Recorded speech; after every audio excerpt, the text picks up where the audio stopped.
Pre-video sniffle. This guy. Perfect. Oh. Hello. Right. And I'm going again. Yeah. Okay. Hello. Hello. And welcome to our little mini series slash potentially going to be a podcast, potentially just going to be a mini series. Who knows? Who knows where the wind will take oyster. us? I'm loving the metaphors here already. In terms of what this is about, we don't actually have a name yet. We've got a few suggestions flying around, but we kind of just want to be on a real open book. Yeah. Have chats. You guys get to know us more. We can talk about whatever. This is a safe split. Safe space. This is a safe place. This is a safe space where we're just gonna two gals having a chat, two friends, just do things, friend things. What's that thing that's like two boys sitting in a hot tub? Do you know what I'm talking about? No, I don't really know either. Right now is two girls, one cup. Moving swiftly on. Swiftly forward to the rules. Actually, Is there rules? there is rules, and I've just broken one of them. We're not two girls, one couple. No, we're not. Okay, I was not pre-warned about any rules, but go ahead, Miss Laura Bell. The rules are no chewing. That rule is for Alice and Alice. Yeah, only. I feel like that's an indirect at me. That is an indirect. Alice is a unforgivable chewer. I'm a gum chewer. That soundtrack to my life. Actual soundtrack to my life. I don't hear it when I do it. Life. No squealing, which we've both already broken that. We are And squealers. Keep it PG. Cuff me. Cuff me because Is I that have. PG? No, probably not. In terms of what this little mini series is going to be about, we're going to be digging in deep, discussing our past, our future, what we kind of want from the world, and obviously just chatting about current events, things that are going on. Fitness, non-fitness. Fitness, non-fitness, life, just kind of where we've been, where we want to go, all that kind of thing. Potentially maybe get some guests on. Ooh, That would be really, really yes. fun. Maybe some like clients or like other friends that are in the fitness industry. Yeah, man. And we're just going to really uncover kind of things like Fitness Exposed. That's a Potential good one. name. Potential name. And just have a good old chat just as two girls slash coaches slash people who have their own experiences with things, and we'll just go from there. Nice. So without further ado, would you like to start with your story? Oh, okay, yeah. Why That's not? my story. Let's make it all about you. My favourite kind of topic. Okay, I'm Alice. Hello. So I joined Elevate initially as a client back in November 2019. 21st of November 2019. I was initially a client. I come across Laura on Instagram, so basically a little bit of background about me. So my whole life I have struggled with weight and food and all things in that respect. So from, I think literally like one of my earliest memories was being about 6. And I was in, oh my God, I said this to a therapist once. Sorry, it's taking me back. I was about 6 and I was in a Primark changing room with my mum. Oh, Primark sizes. That is a topic that we will discuss. Zara sizes need to be discussed. I'm gonna Sizes. sizes. So I was in the Primark. What is a size? Like, let's just Trust have a me. mini discussion right now. But like, Yeah. like, size what? For who? When? How? Where? What size of what? But come on.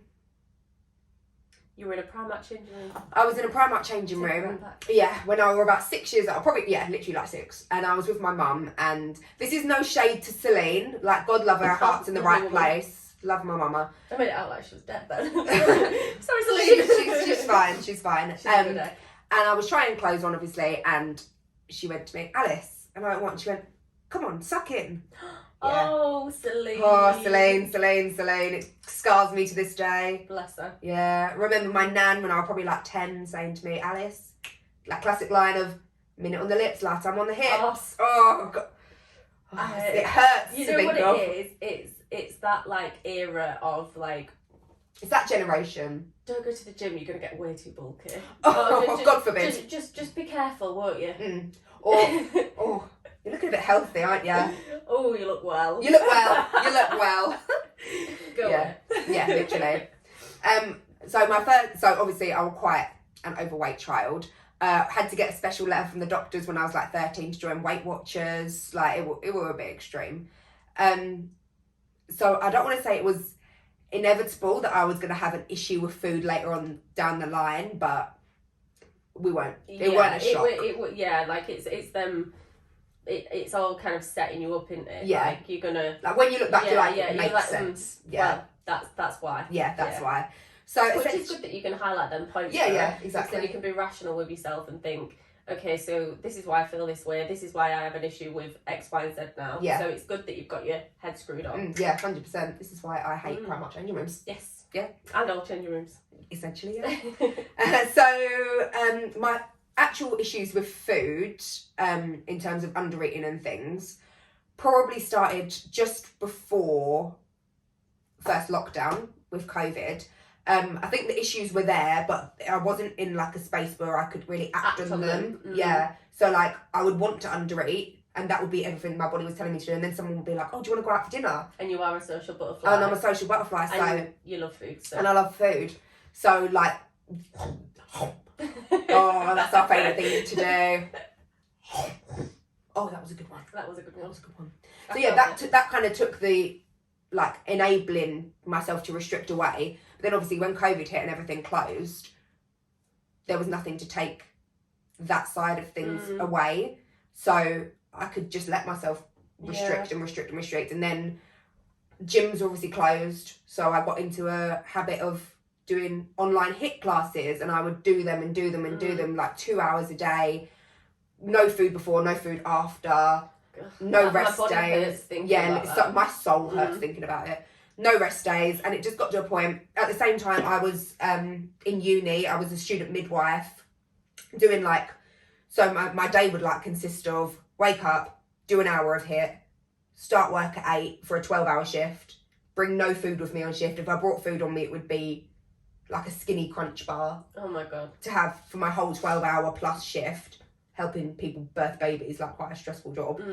Come home, do another hour of HIIT, have like a salad for dinner, go to bed, do it all again, rinse and repeat.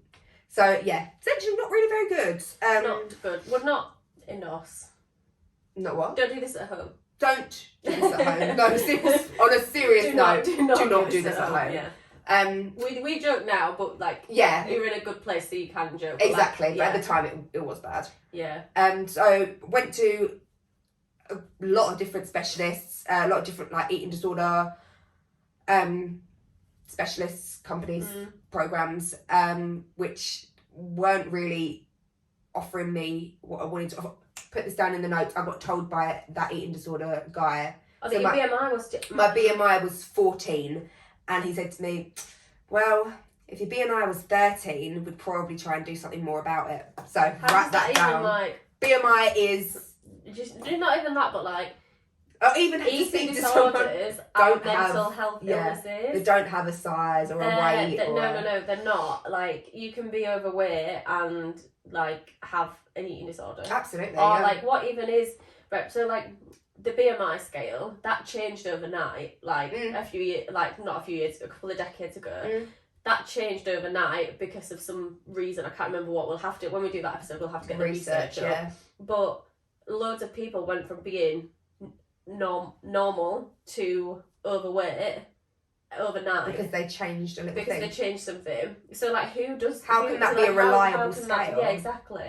And like, I don't know, I think for a lot of people, the BMI is a good indicator for your generic person who doesn't exercise, who potentially like just like an average builder, whatever guy, just your average guy or girl who doesn't really do much, who doesn't exercise, who just lives life. The BMI is probably a good indicator on that kind of scale, just one of many factors of saying, yeah, you're in a decent place. A place, yeah, you're in a decent place. Not like, oh, you're healthy or you're overweight or whatever, but just being like, yeah, you're okay. Yeah, like, you can truck along like this. Yeah, exactly. But like as an indicator of mental health, it's just not even something that should be taken into consideration, like at all. No. you can't have something generic Yeah. to describe people's individual Exactly. mental health and individual states. Exactly. Like, it's just bizarre. Yeah. But anyway, carry on. But yeah, fast forward. I saw a specialist, wasn't really like vibes and wasn't really getting the help that I needed. Saw Miss Laura Bell on the Instagram Explore page.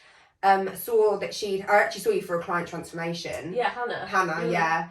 And how she'd helped this girl who was under eating as well completely change her life. And Hannah had, and I Her wish transformation was amazing. amazing. Like, she literally went from having like no glutes and no That was back the main, to like the biggest booty ever. yeah. Like, Because I always insane. knew the body that I wanted. I wanted to be muscular. I wanted to have a big bum. I wanted to be fitnessy. Yeah. But I thought that I was doing things right by under eating and over exercising to get there. Which, spoiler Which alert, no.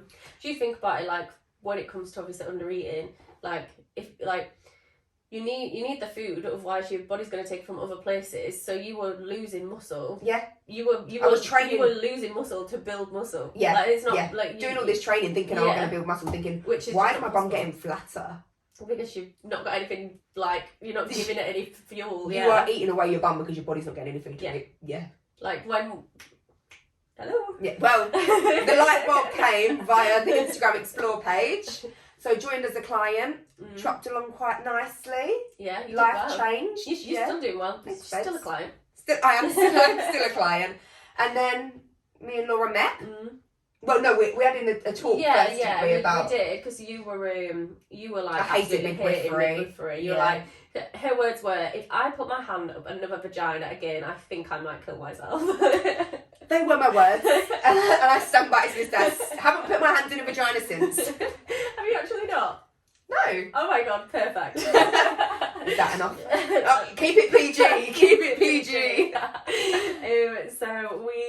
So like you were obviously saying to me, because I have a thing about PTs, and I think there is a place for PTs. I do think there's a place for PTs, but PTs just do my head in as well at the same time. Coming from a past PT, I feel like I can sit here and say PTs are idiots sometimes, because I've been one, and the reason why I'm not one is because of the whole like PT kind of, not PT culture, but like what a PT can teach you how to exercise, but what more did they do? Like I needed to do more. Like a PT has a place, and that place is in the gym. Yeah, helping you exercise, learning you how to exercise. I definitely wouldn't have gotten into the gym as much as I did if I didn't have a PT. But for me to potentially spend a lifetime on the gym floor helping a handful of people who never really change, because all I'm doing is showing them how to exercise for an hour a week. They've got no nutrition. It's not what I wanted to do. Yeah. Like I genuinely wanted to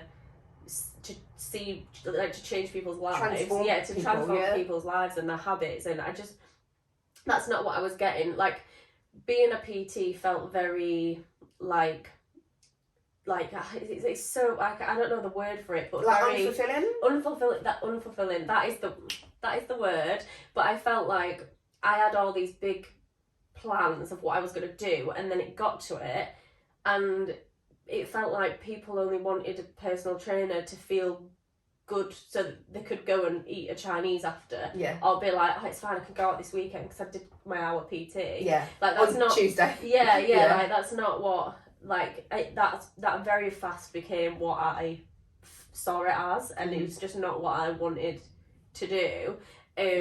So yeah, PTs.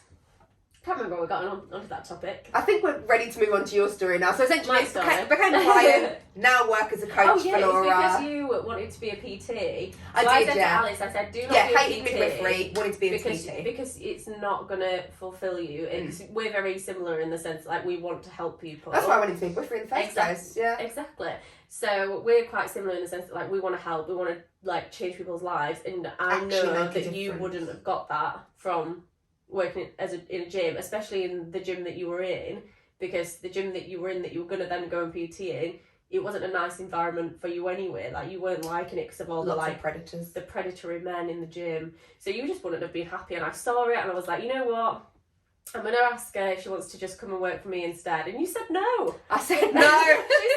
I did. I was like, right, okay. So I don't know if you can tell by the voice. I'm from down south. Yeah, you are. I'm from a little town called Dartford.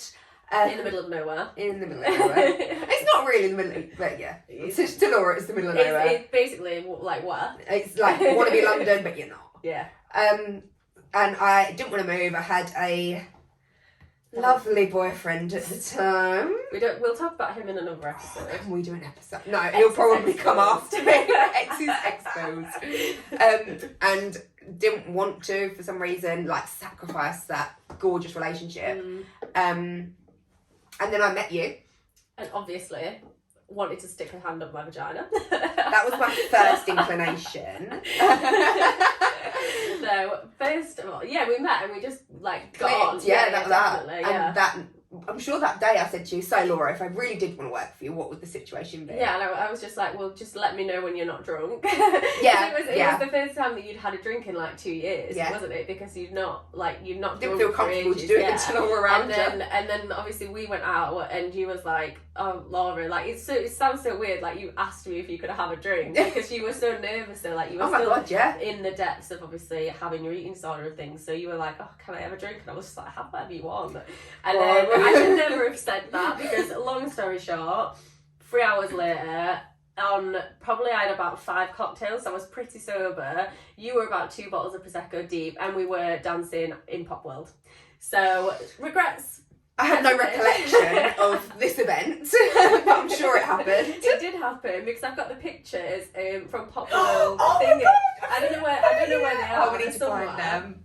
I've got the pictures of you, me, and Emma in Pop World. The little, we're like one of the photo booths, didn't we? Yeah. So I've got them somewhere. I know it happened. But yeah, so then obviously you like came up to Sheffield like a couple of weeks later, and we like did the whole announcement thing, and then you moved like a month later. Yeah. I think you started in like at the end of September, and we met in like July, yeah. something like that. And I remember saying to you, right, Laura, if I do it for 6 months. Just as a trial. And then I'm going to move back to Dartford. And then I'll move back home. To be fair, it was 6 months in March, weren't it? So it was like October time that you started. Yeah. And now she lives next door to me. Can't get away. I literally can't get into that. We'll get into that. How do you feel about having your employee live 2 doors down? An episode for another day. Shall we talk about me? Let's talk about you. Let's talk about me. Yay. So, where shall I start? What made Elevate? Let's start with how that happened. Well, obviously I was like a little bit like different to you in the sense that like I never had like I was always quite slim growing up. Like I never really had like I was that kind of kid that like I just went out and I would kind of just like not eat much through the day and then I'd have like a pizza for dinner. Yeah. But like that, or like I'd have like a chocolate bar for my lunch or whatever.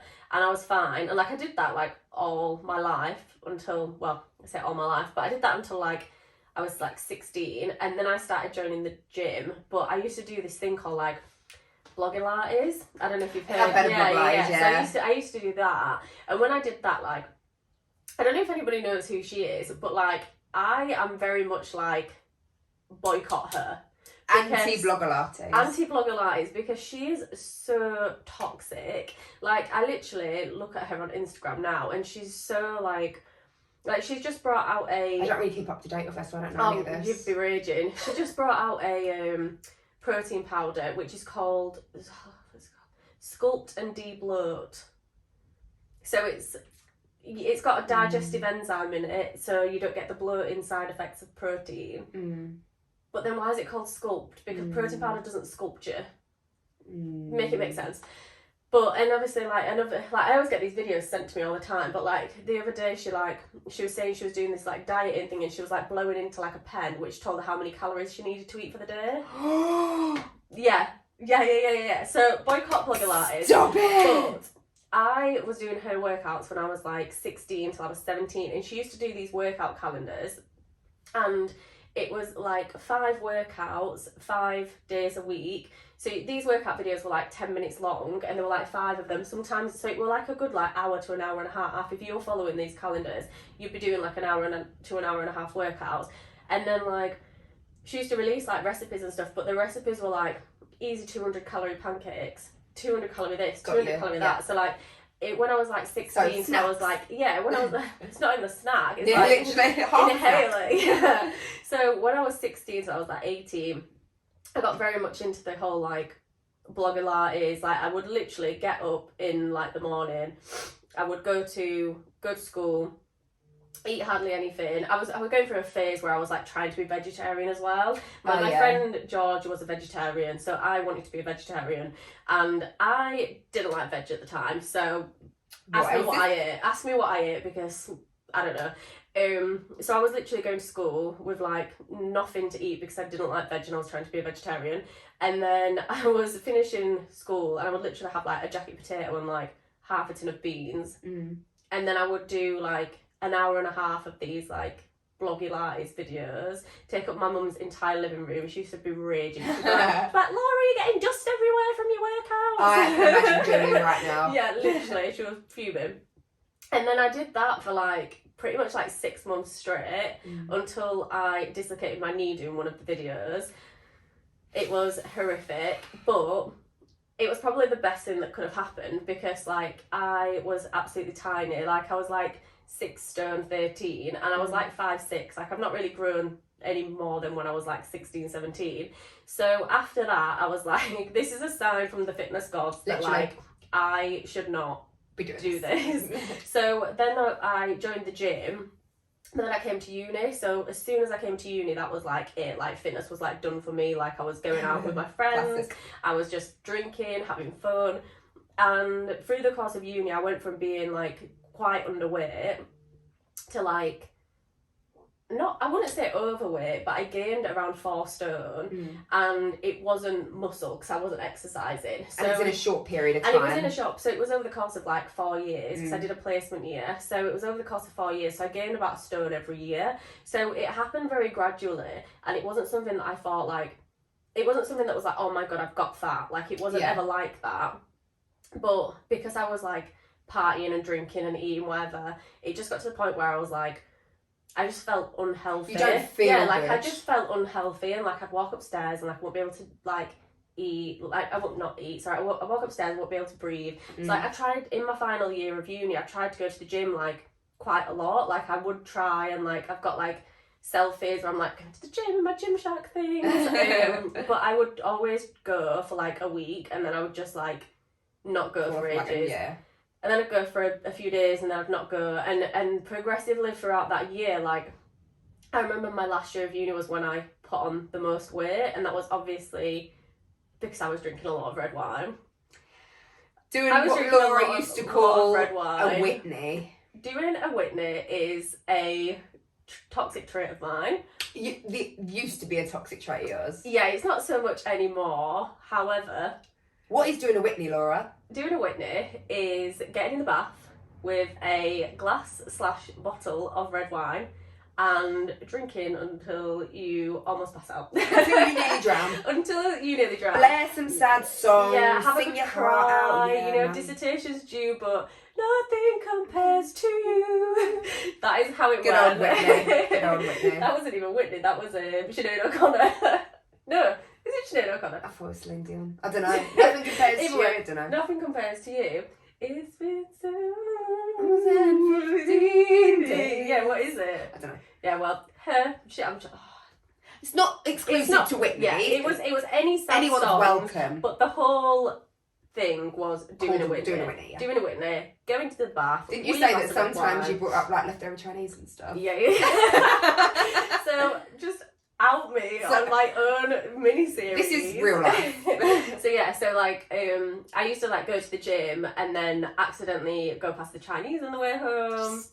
The wind just blew you through the door. The wind blew me there. It was on my way home. Who am I to like... It'd be rude to say no. Exactly. I mean, fate put my house after the Chinese. What was I going to do? I wasn't going to turn a blind eye. I'd argue with silence. I was hungry, and my muscles had been worked from all the cross trainer. It was just one of those things. So yeah, I used to go get a Chinese, go home, get in the bath with my jumping and a bottle of wine. And, wet noodles everywhere. Like... Yeah, literally. It was just one of them things, and it was a pivotal moment. But it was also the moment where I realised I can't do this forever. Let's get myself together now. This is not something that I can do forever. So I decided to get a PT, which is why I was saying PTs do have a really important kind of part in some people's fitness journey, because if it wasn't for my PT, I would never actually learn anything about the gym other than just going and doing cardio. Yeah. So obviously got myself a PT because my friend had her and she was like, come on, we'll go together, we'll do it together.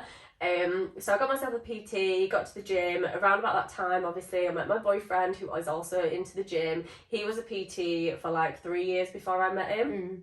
So the two kind of just went like hand in hand, and I ended up losing quite a lot of weight. I think I lost like 20 pounds in like the first 3 months, which was like quite a lot. And then, but that was kind of because I did a really harsh diet, and then I was like poorly as well, so like I got tonsillitis for like 3 months in a row. So it was kind of like a blessing, but also like I had tonsillitis, so you know.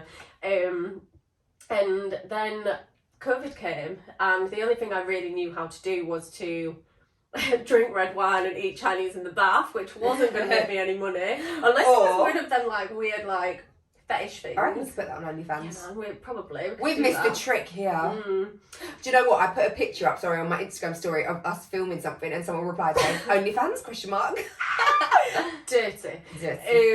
So yeah, so the only thing that I could do was like I got put on furlough, but my employer literally said, when furlough ends, like you will not have a job, like we don't have a space for you.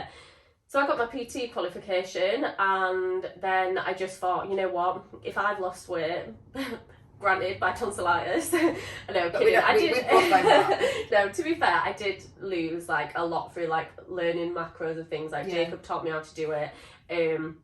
So I was like, okay, I'll help people, because I've constantly been in and out of the gym. So I was like, right, I'll help people do that.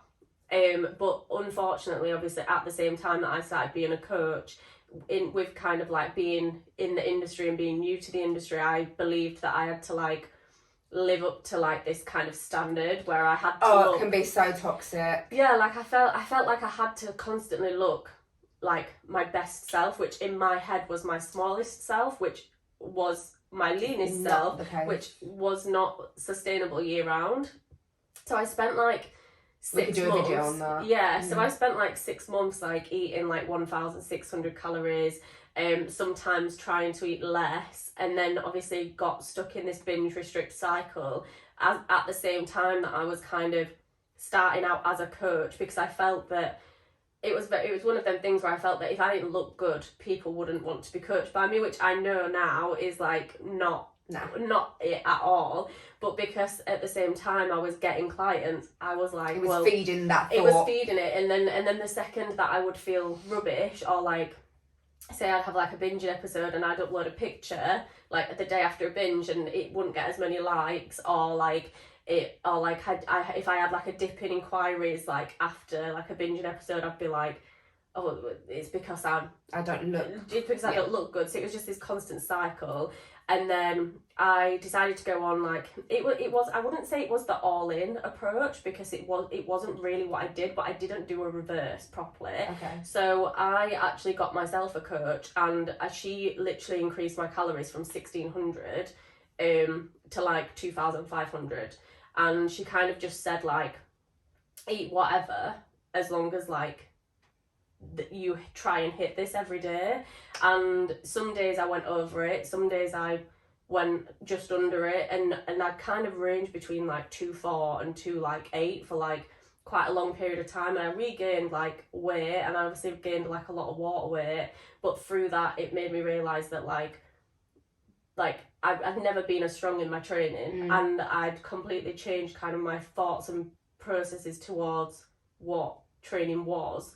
And then obviously from there it was like, well, I didn't want to help people lose weight, and like I do want to help people lose weight, but it wasn't just that anymore. Like I didn't want to help people just look good, I wanted to help people feel good. Yeah. And then obviously that's when it kind of evolved into Elevate. So a little bit of backstory. My company used to be called Trained by Laura, and then when all this kind of crap went on, that's when I was like, this doesn't actually feel like the right name for it anymore. This isn't just training Yeah, anymore. like it's more. So then obviously that's where Elevate came in, because it's like elevate you, elevate yourself, elevate your training, elevate your life. Yeah, just like overall get confident. And then obviously that's at that point was when my relationship with food was kind of healed, and then I felt like I could help other people then based on my experience, which then enter you. Enter me.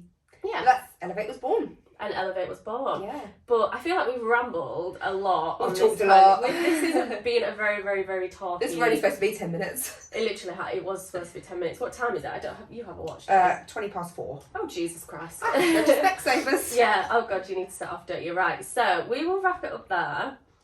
Hopefully, I've had fun though. Yeah, it's been good to have a good chat. Yeah. I feel like I've got to know you better. I feel like we've both We got all to know knew- each other. we knew, but we don't These ever, stories, yeah, but we don't ever ever talk about it. But hopefully you feel like you've got to know us a little bit better. And obviously going forward, we're going to try and make this a weekly thing. Yeah, we're man, gonna Monday Monday kind of like series podcast where we Monday put it on media. Spotify. Media Mondays. Media Monday. And we just want to kind of like share our experiences.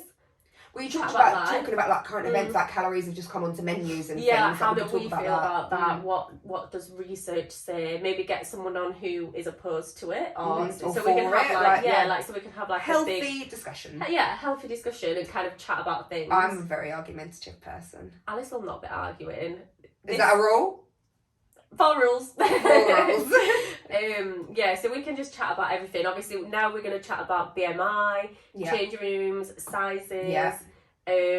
Yeah, like we've got loads of things to talk about, and I think every topic that we want to chat about is going to be a topic that other people relate to as well. So if you've got any ideas for topics that you want to even things like explaining like a reverse diet. Yeah, and things exactly. like that, because I think people still get a bit confused at like what that is. Yeah, exactly. And, so like just whatever you want to see. Whatever you want to see, let us know, and we will make it shorter. And yes, we'll have to learn to condense. Yeah, exactly. But we're just having fun here.